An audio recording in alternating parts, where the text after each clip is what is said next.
Abbas Araghchi अब दरअसल इस्लामाबाद पहुंच चुके हैं। क्या पाकिस्तान से सिर्फ बातचीत होगी या बातचीत का कुछ रुख और यहां पर बदलेगा? जिस तरह से आप देखिए कि मशरिक़ वुस्ता में कशीदगी अभी भी बरकरार है, जंगबंदी भले ही हुई हो, सीज फायर भले ही अभी है, लेकिन कशीदगी अपने शबाब पर है। और खासतौर से कशीदगी दरअसल अबनाए हुर्मुज में है, जहां पर अमेरिका ने दरअसल डेरा डाल दिया है, अमेरिका ने एक नाकाबंदी कर दी है। इसको लेकर दरअसल ईरान सबसे ज्यादा नाराज है और ईरान का यह कहना है कि जब तक कोई बातचीत नहीं होगी, जब तक अमेरिका अबनाए हुर्मुज से अपनी नाकेबंदी नहीं खत्म करता है, अपने बहरिया के जो बेड़े हैं, उसके जो पानी के जहाज हैं, उन्हें दरअसल अमेरिका को पहले अबनाए हुर्मुज से हटाना होगा, उसके बाद ही कोई बातचीत का रास्ता एक तरह से निकल सकता है। लेकिन इस कशीदगी के बीच में ईरान के वजीर खारजा अब्बास अराक्ची का पूरे डेलीगेशन के साथ, पूरे वफ्द के साथ इस्लामाबाद पहुंचना दरअसल कई तरह के इशारे दे रहा है। हालांकि एक तरफ अब्बास अराक्ची इस्लामाबाद पहुंचे हैं, लेकिन दूसरी तरफ ईरान से यह भी खबर आ रही है कि ईरान अमेरिका के साथ डायरेक्ट कोई बातचीत, आमने सामने की बातचीत नहीं करना चाह रहा है, बल्कि वो जो सालिस हैं, जो मध्यस्थता एक तरह से करेंगे, सालिस का किरदार अदा करेंगे, चाहे उसमें पाकिस्तान का इसमें किरदार बहुत अहम हो जाता है। हालांकि पाकिस्तान के शामिल होने से भी अभी तक कोई बात नहीं बनी है। इस्लामाबाद में भले ही पहले दौर की बातचीत हुई, तकरीबन 13 से 14 घंटे यह बातचीत ईरान और अमेरिका के दरमियान चली थी, लेकिन यह बातचीत बेनतीजा रही थी। अमेरिका का यह कहना था कि ईरान उसकी शर्तें नहीं मान रहा है, इस वजह से बात नहीं बन पाई। जबकि ईरान का पलटवार यह था, ईरान का यह कहना था कि जो शर्तें ईरान की है, उन शर्तों को अमेरिका नहीं मान रहा है, बल्कि अमेरिका अपनी मनमानी कर रहा है। अमेरिका अपनी शर्तें दरअसल ईरान पर थोपना चाह रहा है, जबरदस्ती करना चाह रहा है। और ऐसे में ईरान ने साफ साफ कहा था कि कोई धमकी या कोई चीज ईरान के ऊपर थोपी नहीं जा सकती है, जब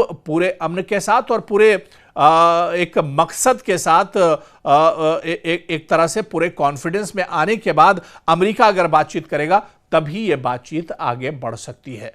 क्या अमेरिका एक बार खुले दिल के साथ फिर पाकिस्तान आने वाला है? क्योंकि ईरान का वफ्द यहां पर पहुंच चुका है, डेलीगेशन ईरान का यहां पर मौजूद है। शहबाज शरीफ या आसिम मुनीर के साथ क्या कुछ बातचीत होगी, यह भी देखना बहुत अहम होगा। क्योंकि इससे पहले आपको याद होगा कि पाकिस्तानी आर्मी चीफ आसिम मुनीर, इससे पहले उन्होंने तेहरान का दौरा किया था, 3 दिनों तक वो तेहरान में रहे थे, वहां पर अलग अलग लीडरशिप से उन्होंने बातचीत की थी। हालांकि बाद में इस दौरे का कोई नतीजा निकलता नहीं नजर आया था। हालांकि उस दौरे का असर अब एक तरह से दिख रहा है, जब ईरान का एक डेलीगेशन, ईरान का एक वफ्द इस्लामाबाद पहुंच चुका है।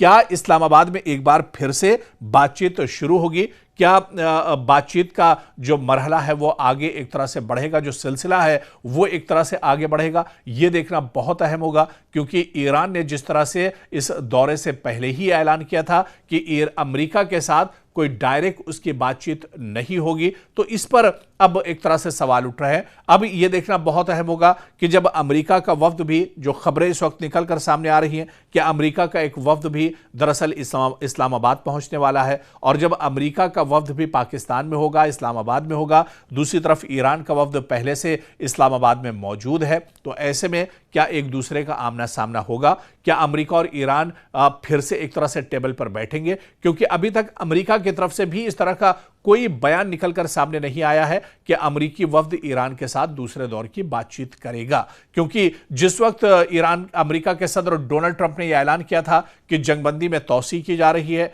लेकिन जंगबंदी की कोई डेडलाइन नहीं दी गई थी, और उसके बाद दूसरे दौर की जो बातचीत शुरू होने वाली थी वो दरअसल कैंसिल कर दी गई थी, उसे होल्ड पर रख दिया गया था। तो क्या कोई इस तरह की बातचीत या पाकिस्तान इस तरह की पेशरफ्त कर रहा है कि वो दोनों फरीक को दरअसल टेबल पर लाने में कामयाब हो जाएगा?